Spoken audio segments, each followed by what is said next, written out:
রাখায় বিশেষ পুরস্কার পেয়েছে। কাজী বুঝতে পারছেন যে এটা এই ক্ষেত্রে কতটা ভূমিকা রাখতে পেরেছে।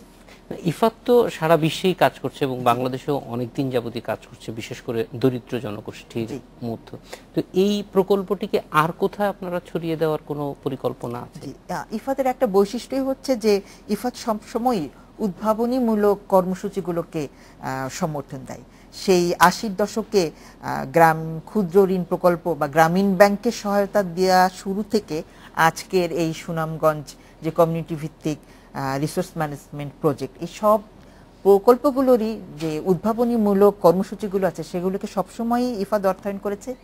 এবং এই যে প্রকল্পটি, এটার সফলতাও ইফাদের দৃষ্টিগোচর হয়েছে এবং সে কারণেই সুনামগঞ্জের এই সফলতা আরও ৪টি জেলায় ছড়িয়ে দেওয়ার জন্য আরও একটি প্রকল্পে অর্থায়ন শুরু করেছে ইফাত, যেটি হচ্ছে হাওর infrastructure and livelihood improvement project, যেটি মৌলভীবাজার, হবিগঞ্জ, কিশোরগঞ্জ এবং নেত্রকোনা, ব্রাহ্মণবাড়িয়া এবং এই অন্য জেলাগুলোতেও এই একই কর্মসূচির কিন্তু রেপ্লিকেট করা শুরু করেছে।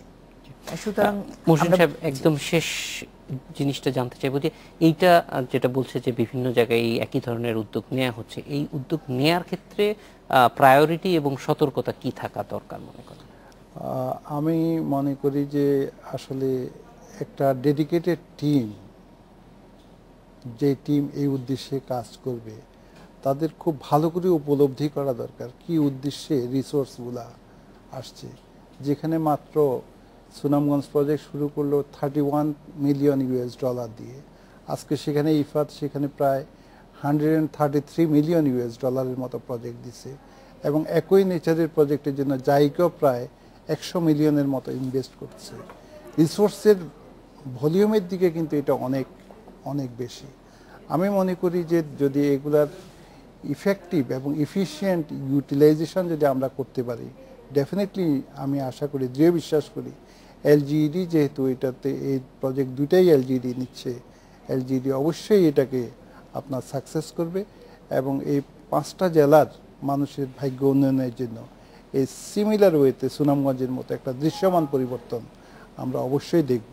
জি, জনাব শেখ মোহাম্মদ মহসিন এবং শামীমা রাশিউলি, আপনাদেরকে আমাদের সময় দেওয়ার জন্য অনেক ধন্যবাদ। ধন্যবাদ আপনাকে। আশার বাংলাদেশে যাচ্ছি একটি বিরতিতে।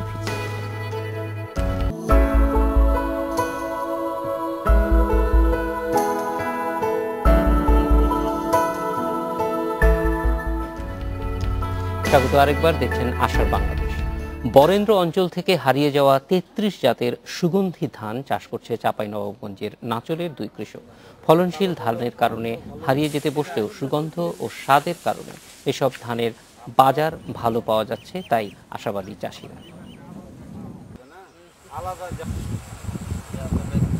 বৌসোহাগী, বাদশাভোগ, নীলকণ্ঠ, অহনা, পিঁপড়াচোখ, এগুলো এক একটি ধানের নাম। বাহারি নামের মতোই সুগন্ধি ও সুস্বাদু এসব ধানের চাল। একসময় বরেন্দ্র অঞ্চলের বিভিন্ন জায়গায় চাষ হলেও উচ্চ ফলনশীল ধানের কারণে হারিয়ে যেতে থাকে এসব ধান। তবে উচ্চ ফলনশীল ধানে সারের খরচ ও রোগবালাই বেশি হয়, কৃষকদের উৎপাদন খরচ হয় বেশি, এতে তুলনামূলক লাভ হয় কম। তাই চাঁপাইনবাবগঞ্জের নাচলের বরেন্দ্রা গ্রামের 2 কৃষক আনিসুর রহমান ও হাসান আলী বিকল্প হিসেবে প্রায় হারিয়ে যাওয়া 33 জাতের ধান পরীক্ষামূলকভাবে চাষ করেছেন তাদের জমিতে। এই ধানগুলো আমরা এখানে লাগানোর উদ্দেশ্য এটা যে ধানগুলো আমাদের এলাকা থেকে হারিয়ে যাচ্ছে, এই ধানগুলো যাতে হারিয়ে না যায়, এই ধানগুলো আমরা চাষ করে এই ধানগুলো আমাদের এলাকায় আরো ব্যাপক হারে প্রসার করার জন্য আমরা এই ধানগুলো রোপণ করেছি। অন্য অন্য ধান আপনার ব্যাধি বেশি, কিন্তু ফলন হচ্ছে, কিন্তু খরচের দিক দিয়ে যায় এই ধানটা হচ্ছে লাভ। অতএব কৃষকের এই ধানটা করলে পরে কৃষক লাভবান হবে। হৃদয়কারা ঘ্রাণ আর স্বাদের কারণে এসব ধানের চাহিদাও বাজারে ভালো। বরেন্দ্র অঞ্চলের আবহাওয়ায় চাষের উপযোগী এসব ধান বিভিন্ন জায়গা থেকে এসব জাত চাষিদের সংগ্রহ করে দিয়েছে বেসরকারি সংস্থা বার্সিক। আমরা বিভিন্ন অঞ্চল থেকে এই জাতগুলো সংগ্রহ করে দেওয়ার চেষ্টা করি তাদেরকে সংগ্রহ করে দেওয়ার পরে তারা হচ্ছে যে একটা জাত বাছাই কার্যক্রমের জন্য ছোট ছোট প্লট করে হচ্ছে যে 33টা জাত লাগায়। পরীক্ষামূলক প্লটের এসব ধান দেখতে আসছেন স্থানীয় অনেক চাষি। এরই মধ্যে এসব জাত চাষে আগ্রহ প্রকাশ করেছেন অনেকে। মঞ্জুর মোর্শেদ, ইন্ডিপেন্ডেন্ট নিউজ। এ বিষয়ে আলোচনার জন্য স্টুডিওতে আছেন বেসরকারি সংস্থা বার্ষিকের সমন্বয়ক ABM তৌহিদুল আলম। কথা বলছি তার সঙ্গে। স্বাগত তৌহিদুল আলম। আমরা দেখলাম যে আপনাদের উদ্যোগে কিছু হারিয়ে যাওয়া সুগন্ধি ধান নতুন করে আবার চাষ হচ্ছে। তো এই হারিয়ে যাওয়া সুগন্ধি ধানগুলি আপনারা খুঁজে বের করলেন, মানে এটার পেছনে কি কারণ ছিল এবং আগ্রহটা কোত্থেকে আসলো? ধন্যবাদ আপনাকে। আপনি জানেন বরেন্দ্র এলাকাটা আসলে বাংলাদেশের অন্যান্য এলাকা থেকে আবহাওয়াগত এবং মাটির বৈচিত্র্যের কারণে ভিন্নতা রয়েছে। এখানে মাটিতে অ্যাসিডিক, এখানকার মাটি অত্যন্ত অম্ল এবং এখানে টেরেস ধরনের মাটিটা।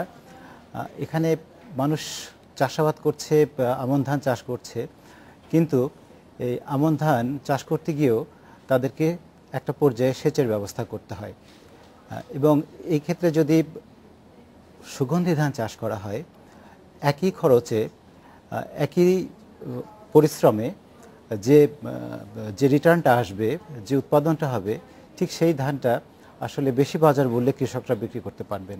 সেই জায়গা থেকে এখানে সুগন্ধি ধানের চাষাবাদে কৃষকরা করতে আগ্রহী হয়েছেন এবং বার্ষিক বিভিন্ন জায়গা থেকে, দেশের বিভিন্ন অঞ্চল থেকে এই সুগন্ধি ধানগুলো এখানে এনে চাষাবাদ করার কৃষকদের মাধ্যমে চাষাবাদ করছেন।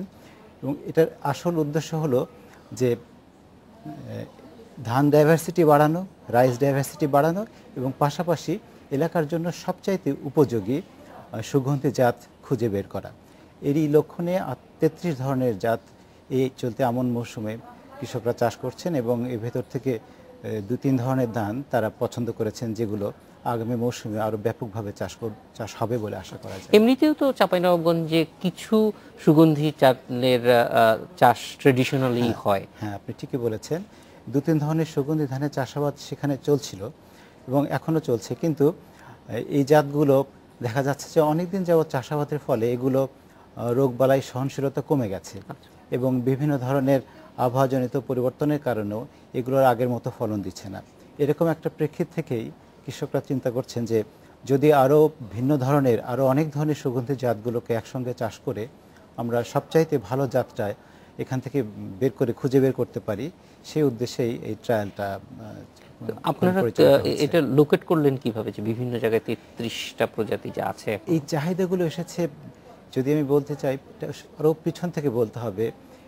কৃষকদের চাহিদার প্রেক্ষিতে অনেক দিন যাবৎ 2010 সাল থেকে এখানে কাজ শুরু হয়েছে এবং ধারাবাহিকভাবে বিভিন্ন ধরনের আলোচনা, বিভিন্ন ধরনের কথোপকথনের মধ্য দিয়ে বেরিয়ে এসেছে যে এই আগ্রহটা কৃষকরা প্রকাশ করেছেন এবং কিছু অগ্রণী কৃষক তারা চাচ্ছিলেন যে আমরা এরকম একটা পরীক্ষামূলক একটা কাজ করে দেখি, যেটা আসলে আমাদের জন্য হয়তো বা পরবর্তীতে লাভজনকভাবে এটা পরিচালিত হতে পারে। কারণ আমরা জানি যে কৃষিকাজটা ক্রমশই ব্যয়বহুল হয়ে পড়েছে। এখানে শ্রম, এখানে যে পরিমাণ ইনভেস্ট করা হচ্ছে, আউটপুটটা ক্রমশ কমে আসছে।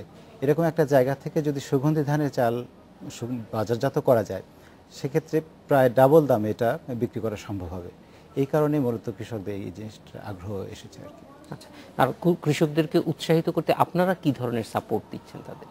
সাপোর্টের জায়গা থেকে আমরা মূলত এভাবে কাজ করছি যে নিজেরা কোনো কিছু ইম্পোজ নয়, কৃষকদের সঙ্গে আলোচনা, কৃষকদের সঙ্গে ধারাবাহিক কাজের মধ্য দিয়ে যে সমস্যাগুলো উঠে আসে, সেই সমস্যাগুলোকেই আসলে আমাদের পরিকল্পনায়, আমাদের কাজের পরিকল্পনার অংশ হিসেবে আমরা কাজ করার চেষ্টা করি।